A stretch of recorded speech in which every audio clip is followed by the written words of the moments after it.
Not too long ago, we hosted Dr. Richard Weissbourd, a Harvard researcher, on the podcast, and he shared with us just a snippet of suggestions for sports parents. And in that particular episode, Dr. Weissbourd shared a couple of red flags for sports parents out there for them to know, goodness gracious, could that sports parent actually be me? You know, the one that everybody sees in the stands, the one that gets put on Twitter, the one that everybody talks about behind their back. Could that possibly be me? Certainly not me, JP. But here are a couple things that he said to look out for.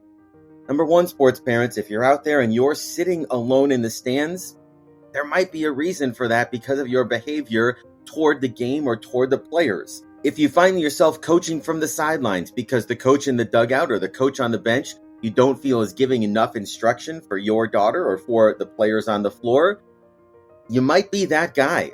If sports are always coming first in your family schedule, before vacations, before anything else that you're doing, before chores, then that could be you as well. If the only thing that you talk about at the dinner table or in the car ride home is sports, or here's a big one, JP, that can be a real challenge.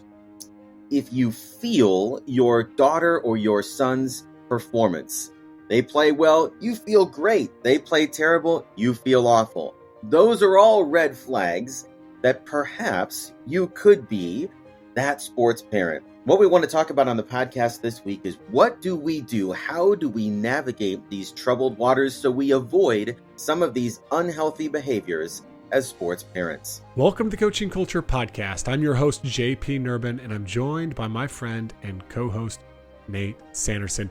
The mission of this podcast is to help you become a better leader and build a better culture. In addition to this podcast, I'm the founder of TOC, which provides one-on-one coaching and consulting for leaders. Learn more about us at tocculture.com. This episode is brought to you by the TOC newsletter. Every Thursday, our newsletter includes two things you don't want to miss out on. Firstly, the notes to that week's podcast episode. Whether you're listening while driving the car, out for a run, or doing the dishes, we don't want you to miss the biggest takeaways from each episode. Secondly, each newsletter is a short article from myself or Nate on leadership and culture. These articles are designed to inspire, encourage, and provide practical insights into leadership and culture building. Our content is a perfect fit for anyone who wants to stay up to date with the latest trends and insights in culture building. You can subscribe to the newsletter at tocculture.com or by clicking on the link in the details of each episode. So Nate, without a doubt, I knew this day would come where I would really start to experience some of the great challenges of being a sports parent. You know, I've gotten to spend the last 15, almost 20 years here observing and criticizing parents for a long time. And now here I am in this moment, and I can start to see where things go wrong for certain parents. I mean, honestly, I remember when my first son was born and they, measure his feet and they're like, wow, he's got big feet. He's going to be really tall. All of a sudden, like the light bulb goes off in my head. I'm like, oh, he might have a future in the NBA, And I remember a few years, after that, and my daughter has her first, Gaelic football match here in Ireland, and it's not her first match, but it's the first one where she plays really like with passion and goes out there and competes. And all of a sudden, I see her enjoying it, and I see her scoring a bunch, and I'm like, oh, she might have a bit of a career here. Like she could be really, really good. And I get this dopamine hit of seeing my kids play well on the field. And they're only like 6 or 7. And all of a sudden I go, oh man, this could go really bad really quickly if I don't pay attention to really what's going on within my own self, right? My own kind of ambitions or maybe dreams that I might even have for my own kids, right? And this is where I think early on, probably as parents, we can start to move off track and kind of into those areas that lead to some of those, red flags that Richard Weissbourd talked about. And so for me, I feel like I'm developing kind of like a warning light, right? A little in my head. Anytime where I start to be aware of my own thinking around my kids and their sporting experience, that's really centered on me, my ambitions, my desires, and what's important to me, like this light starts to go off, and it's kind of like this caution light, right? Or be careful here, right? You got to really be careful of what you're saying and how you're interacting here. And I really pay attention a lot to that warning light because at the end of the day, I have seen this go bad so many times. I have seen not crazy people. I've seen really good, well-intentioned adults lose their way as a parent because this ambition or drive just takes over when it comes to sports. And I don't want that to be me. I think, JP, for me, over the years in my career, I've experienced some amazing sports parents that have been part of our programs and great benefits that have come from that for our kids and for our coaches and really for our whole community.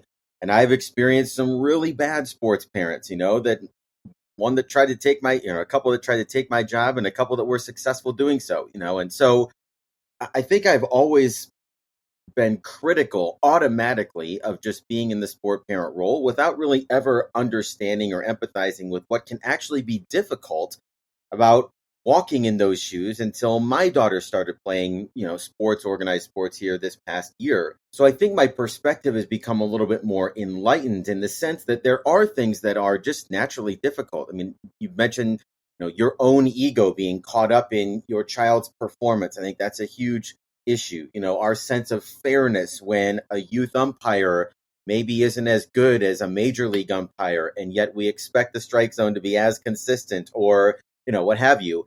I think, as Dr. Weissbourd said, it does feel great. It's awesome when your children go out and perform well. Like, that's a unique feeling that I really have never experienced before until watching my kid do something well, in basketball or softball. And so I've never really had to identify with that or learn to, I don't want to say deal with that, but enjoy it in a way that's healthy.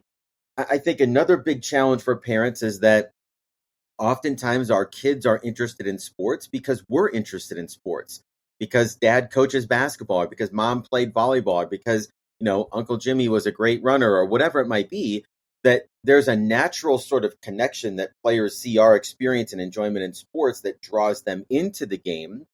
And quite frankly, what does that mean? Well, that means I've got a lot of knowledge about the game itself. And so sometimes it can be hard to watch another coach lead a team in a sport that you yourself played all the way through high school, or perhaps in college, or still play recreationally, or a coach that doesn't have as much experience as you do, whatever. Like, all of those factors can make it just difficult, right? It's just a difficult environment. And it's different if my daughter's playing a sport that I've never played before. I don't know anything about softball. It's easy for me to sit back and just watch versus watching her play basketball. That's a different experience for me.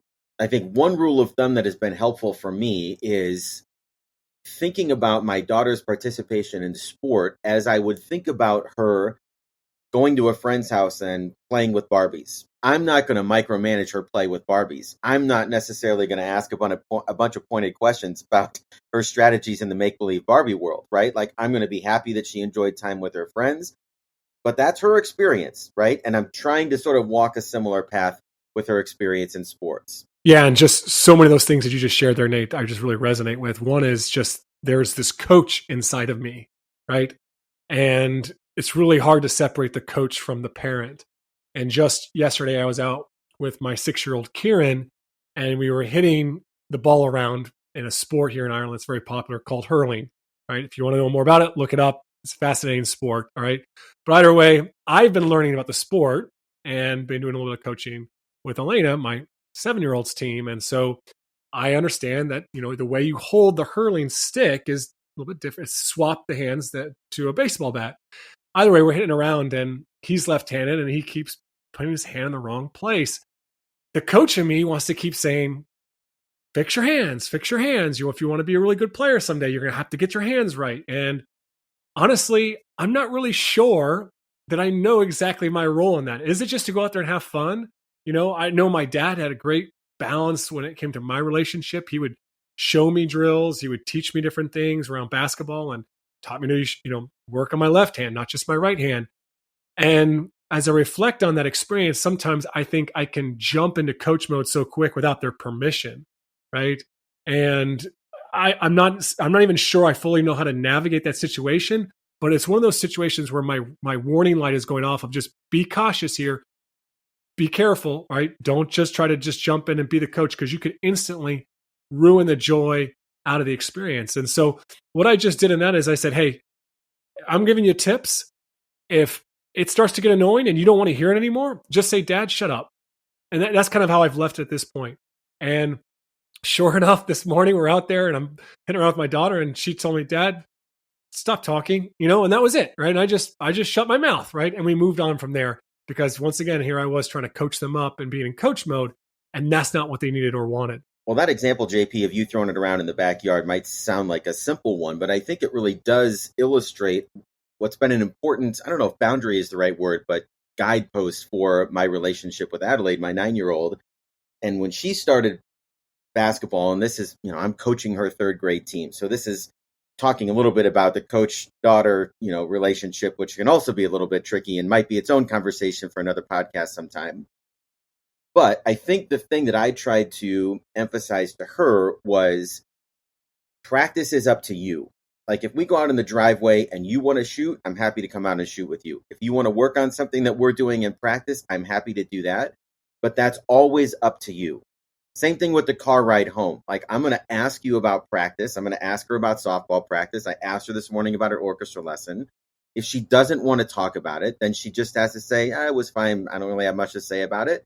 And that's the signal. Okay, let's talk about something else. So she's always in control of that relationship and making the decision about playing in the yard. How much do I want to be coached? Does she just want to go outside and play knockout? We'll do that without any coaching at all. I'm sitting there watching all these things she's doing wrong. We're just playing a game, Dad. We're just playing a game. You got your dad hat on right now. And I really try hard not to screw that up.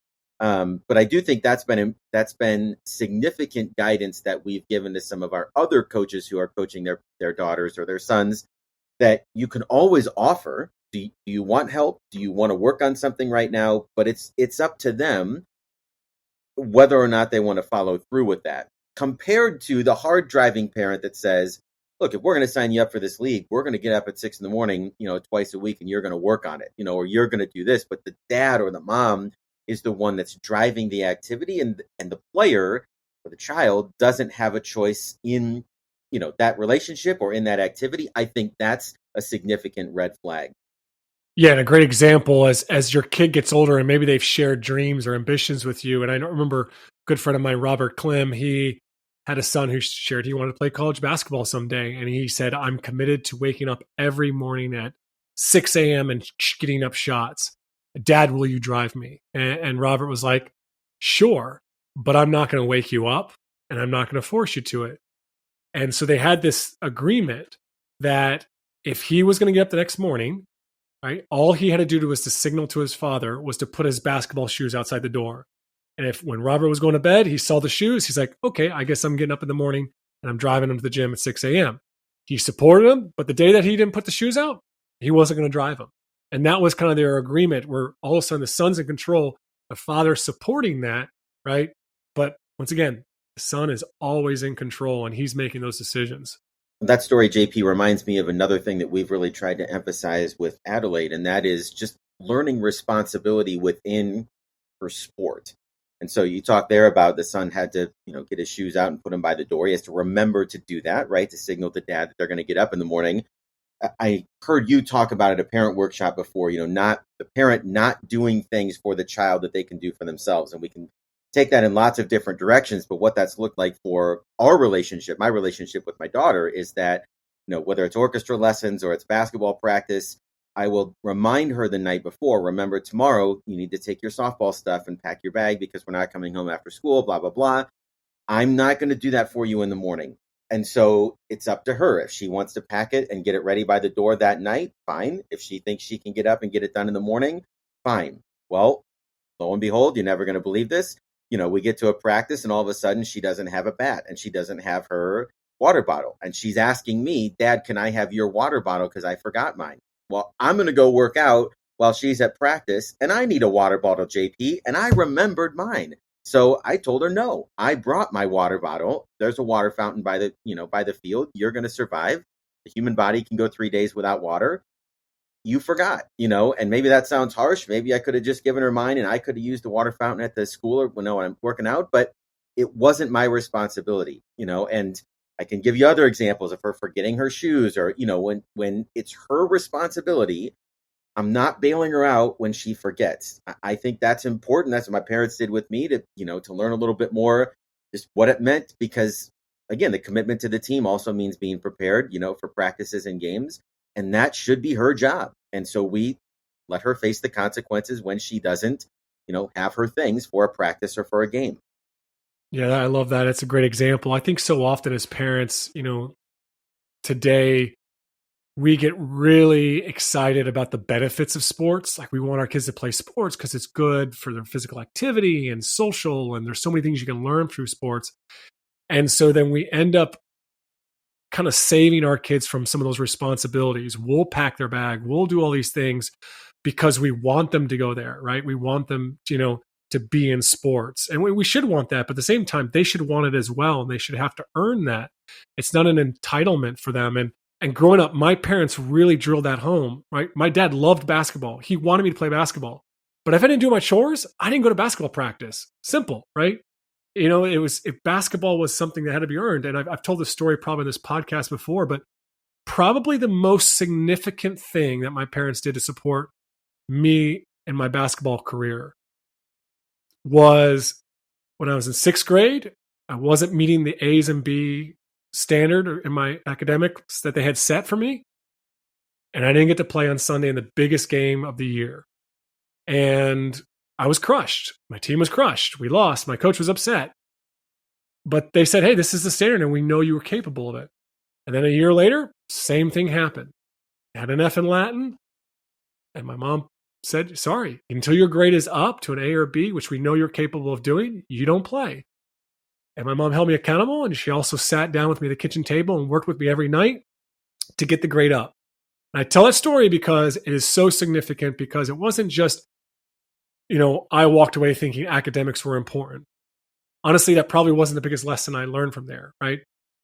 I didn't have an issue with making A's and B's for the rest of my academic career. And it probably saved my parents a lot of pain and suffering and trying to motivate me and get me to the standard.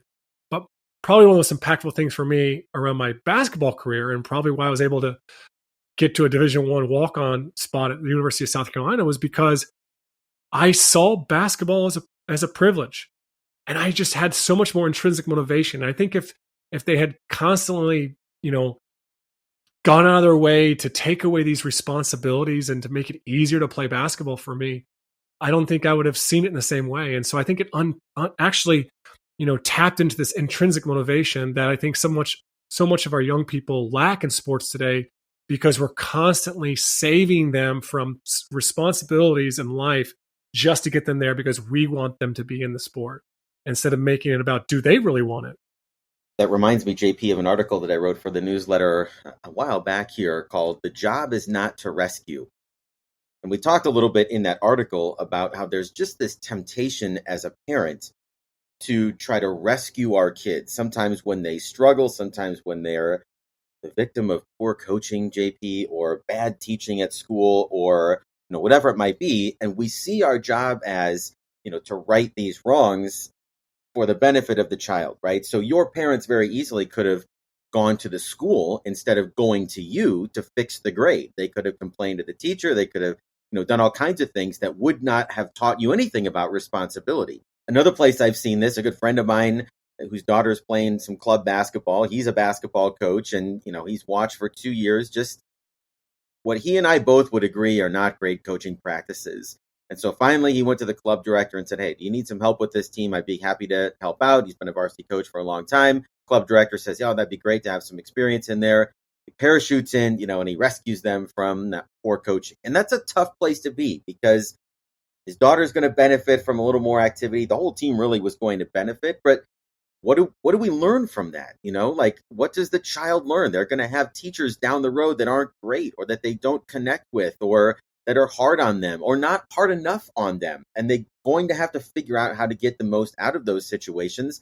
Same thing with their boss someday, same thing with their spouse on particular days, whatever it might be. And so even though the temptation is often there, even when it comes to finances, if your team has to raise a little bit of money doing a car wash and they can drive so they can afford a tournament, there's a temptation sometimes as a parent or a group of parents to say, oh, we'll just throw in a little bit extra and the kids won't have to do anything. We don't have to come in on a Saturday morning. And again, we're just deferring their growth in the area of taking responsibility and ownership over their experience or their opportunities there with their team. And I think that's another place where we just have to be careful. I think doesn't mean parents can never be involved in those ways, but I think we have to be aware of the long-term consequences when we do step into some of those kind of situations. Yeah, you just touched on two really big things that I want to kind of circle back on. One is this, the fundraising thing. I mean, it's a growing thing today to have these fundraisers within clubs and schools where the athlete actually doesn't really have to put any effort in, other than just send a few texts out, or the parents are doing all the fundraising. And we're wondering why athletes are entitled today, right? Because they're not actually having to earn that gear bag. They're not having to earn that opportunity, right? That you're missing such a huge opportunity to teach them about gratitude, because they need to learn what it costs, right? They need to experience and put a little bit of effort into that fundraiser to get that gear bag or to get that trip. My parents taught me that at a young age. They wanted to support my dreams, right? I wanted to play college basketball someday. And I found this amazing basketball camp, the Morgan basketball camp in Maryland. And I lived in South Carolina, and they said, hey, we'll drive you there. Right? The camp cost probably that day, $300, $400, which is a lot of money. They said, and we'll also pay for half the camp. But if you want to go to this camp, you're going to have to pay for the rest, the other half. Now I'm in fourth grade. What does this mean? That means I'm in my backyard, I'm chopping wood, and I'm painting the house all summer to save money. But what did that teach me? It taught me to be grateful for that opportunity, right? I got there, there's 500 kids. There's a legendary Hall of Fame Coach Morgan in the front, and I'm sitting there in the front with a notepad and a pen, and I am taking and writing down everything this guy says. And I did that for 4 years. Every year I'd be in the front, sitting there taking notes.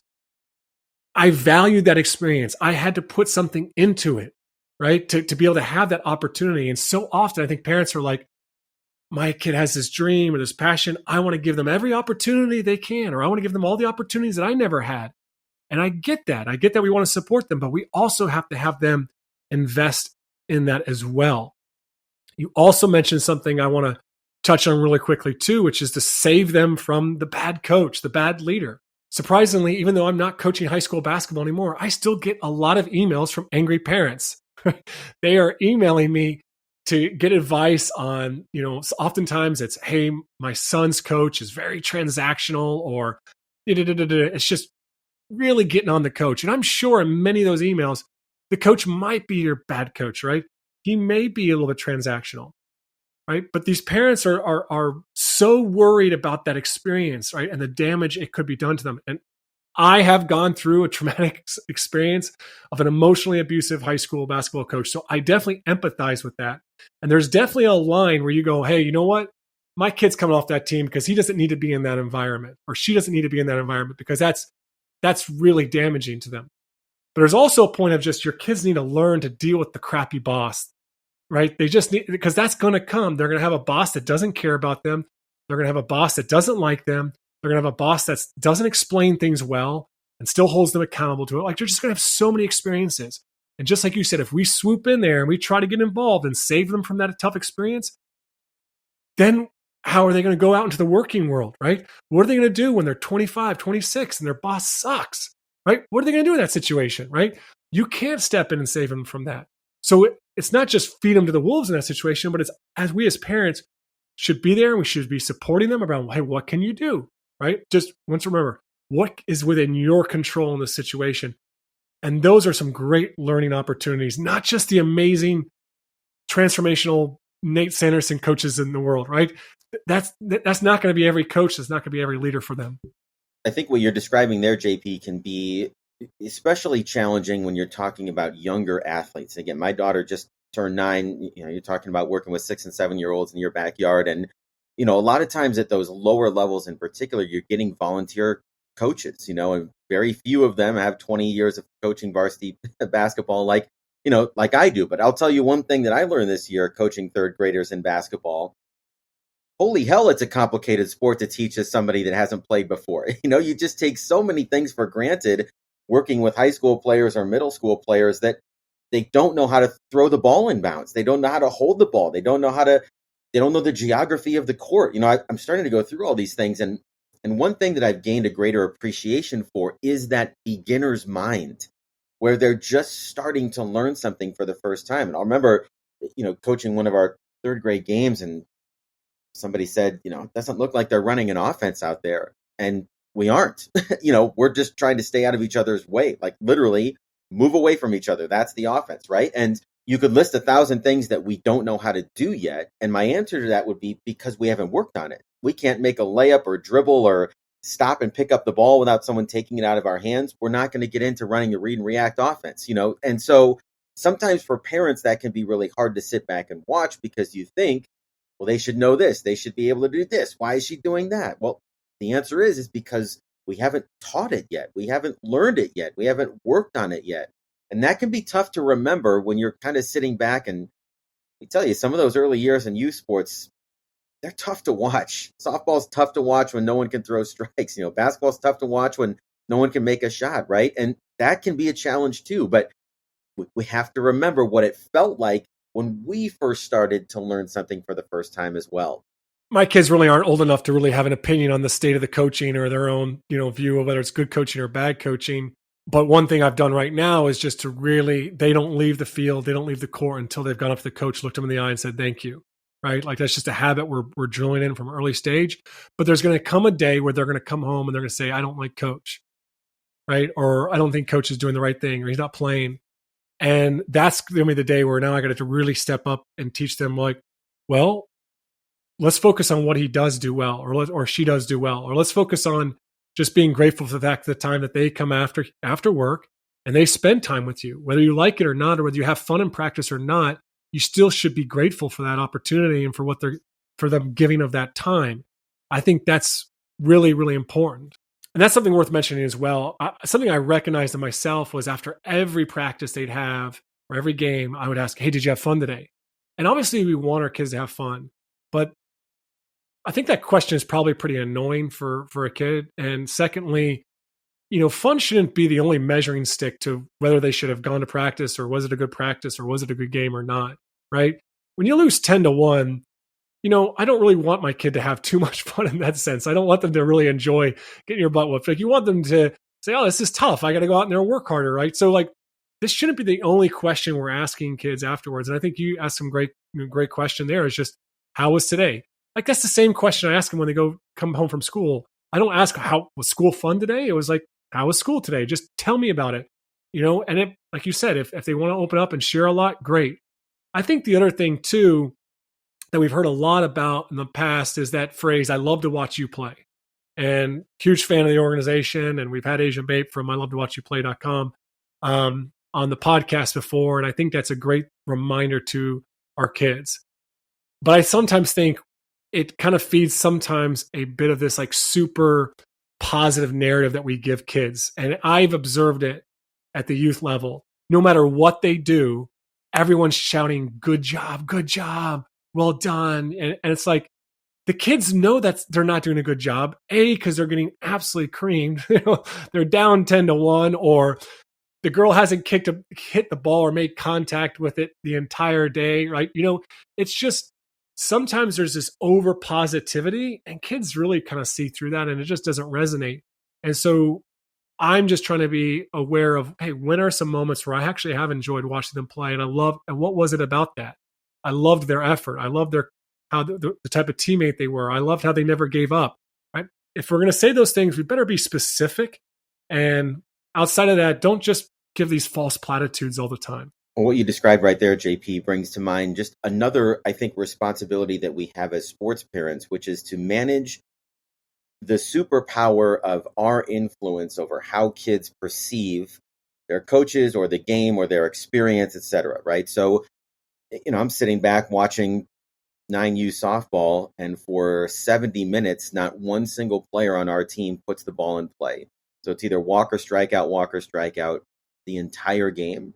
And that's not very fun to watch. I think it's probably even less fun to play, when they're just standing out there watching people walk around the bases.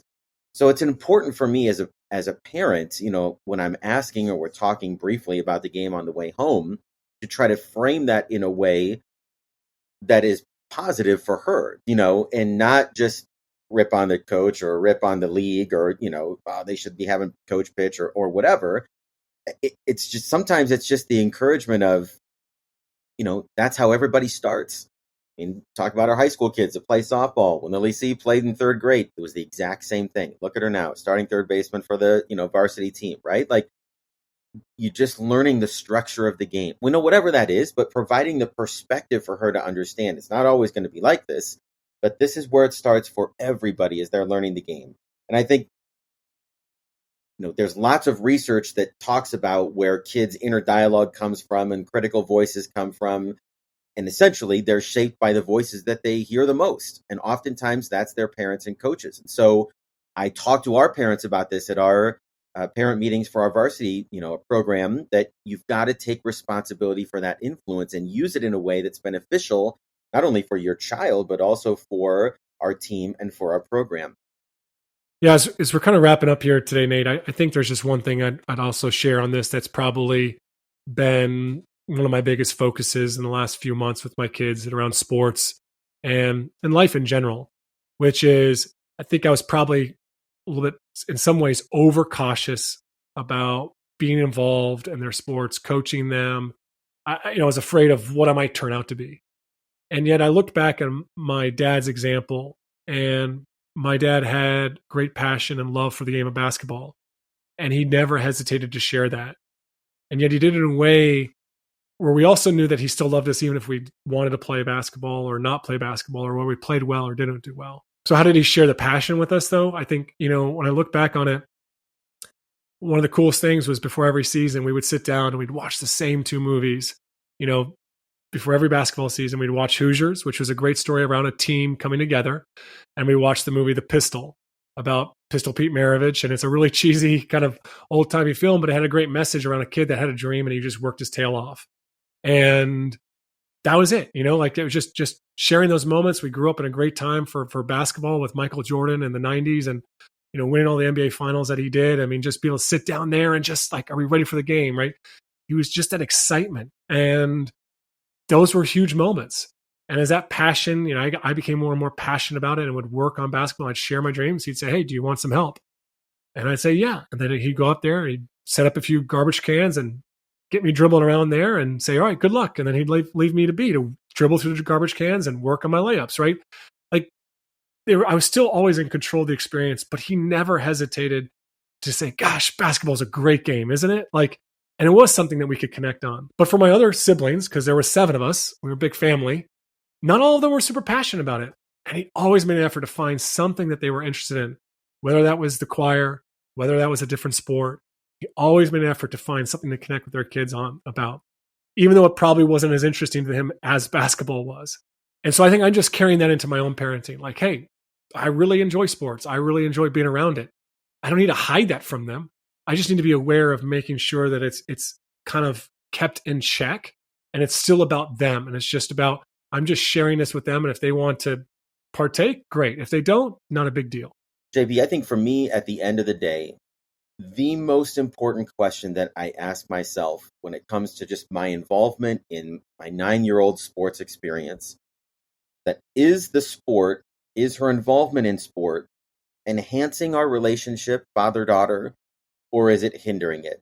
And I come back to that over and over and over. When she wants to play in the driveway, when she doesn't, when she wants to stay out for a sport, when she wants to try something new, when she wants to go to a game, whatever it might be, I want to align myself with behaviors that are going to allow us to enjoy that experience together, to draw us closer, and to not become something where I'm pushing too hard. I want it more than she does. I'm driving towards something that she's not even sure exists. When you talk about your son being in the NBA, it just comes back at the end of the day that we want to enjoy sport, just like what you're talking about there. And I want sports to enhance my relationship with my daughter. And that responsibility is up to me. This episode is brought to you by my latest book, The Culture System, a proven process for creating an extraordinary team culture. It's been endorsed by many exceptional leaders and coaches, one of those being 2022 NBA Coach of the Year, Monty Williams, who called it a special book with inspiring stories, applicable strategies, and a proven model for developing team culture.